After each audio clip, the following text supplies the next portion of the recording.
Hey everyone, Corvus here. Welcome to this kind of follow-up video on the previous one where I did kind of an unboxing of this Infinity commission that I am currently starting. So in that previous video I showed you the state that the miniatures were in. So some of them were new in the blister, some of them were partially painted or entirely painted. There were miniatures broken off their bases, and so everything in various states. So I'm now going to show you what I did with them, why I made certain decisions on how to continue. For example, stripping the entirely painted one, and then this one I did not do, and then go over the process of basing them. So that's something we'll cover in this video. So let's start with the big guy first. Not really that much work on him. He was entirely assembled and it was quite rigid. Like I said in the previous video, first thing I always do with figures like this is just put them in some lukewarm dishwashing liquid, and with a toothbrush just clean them. And sometimes, if it's really a bad bond or just badly assembled miniatures, sometimes the arms or weapons they break off, but with this one it was not the case, so I just left him as is. So first thing I did was basically just taking let me show you, this is not the one, this one, this big file I have, just put them on there with the feet. Also did that with a couple of other miniatures, just put him on there because he was not really standing stable.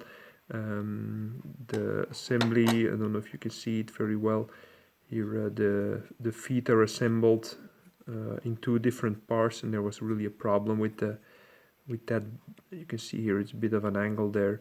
With the back part, they had some, it was going below the surface, the bottom surface of the first part of the foot, so I needed to create a flat surface for that. So that's something I did with this file.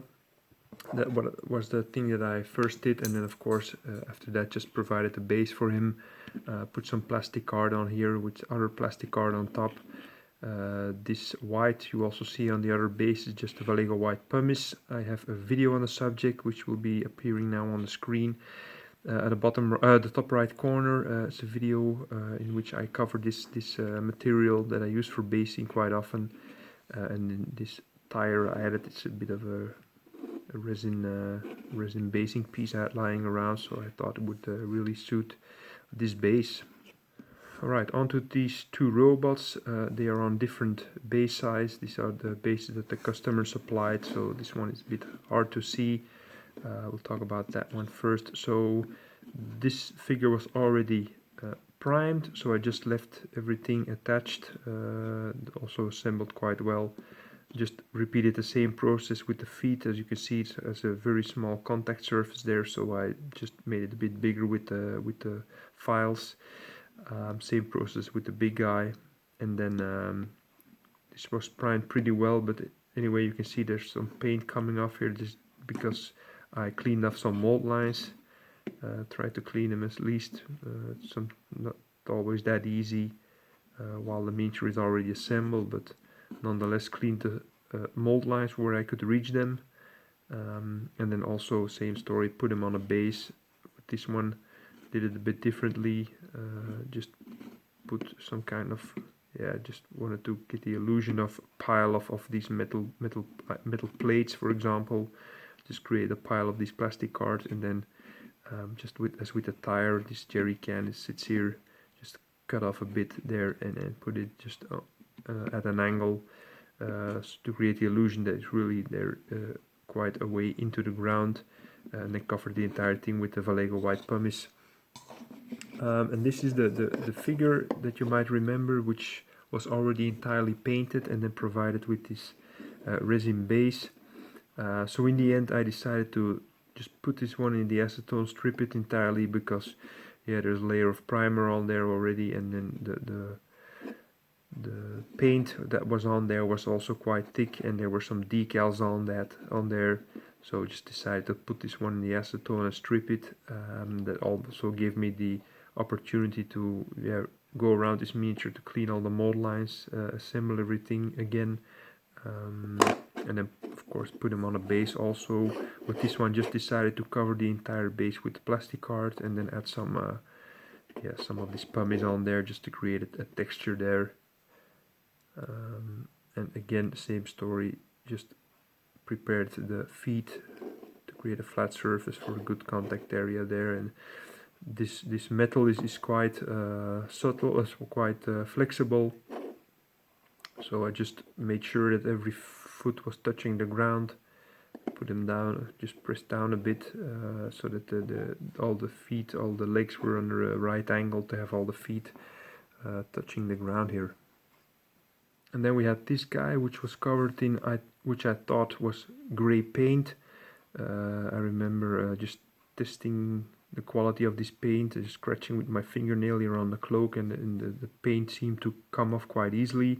So I also put him in the acetone to strip this one off, because I thought this is not primer of any kind, this is paint. But my guess is this is not ordinary paint, because I put everything in the acetone, like with the small mech there. Yeah, the paint came off quite easily, and with this one I really had to start scrubbing with a toothbrush.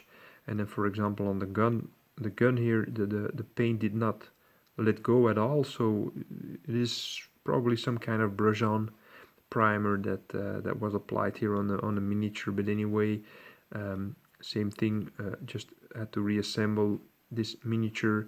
Made it a lot easier to clean the mold lines, for example, on the scope of the gun here on the top. If it's already assembled, it's impossible to clean that mold line. So yeah, just assembled this and left this gray paint. Yeah, if it doesn't come off after a soak in acetone, then I guess it's strong enough. So just left it on there, and also just put a piece of plastic card here. And as you can see, this gray is also on the base. Just left it on there. So really you cannot put the plastic base in the acetone, of course. Same goes for the resin bases, so just left it like this.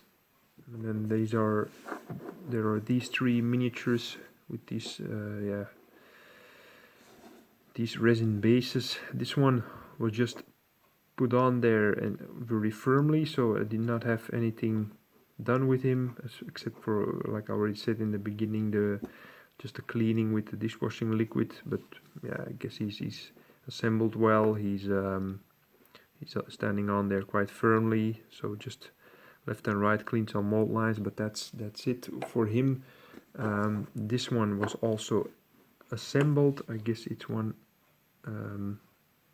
it's a one-piece miniature, or maybe two pieces, but also very firmly assembled. But what I had to do with this one, because it's a female figure here on this kind of high heels, a very small contact area, and that in combination with this textured surface of the resin base makes it very difficult to glue this one on, even if you know which especially if you know it's going to be used for gaming. So it needs to be put on there very firmly. So I put a pin in her left foot, and in the base just pinned her down, so she's now on there very firmly.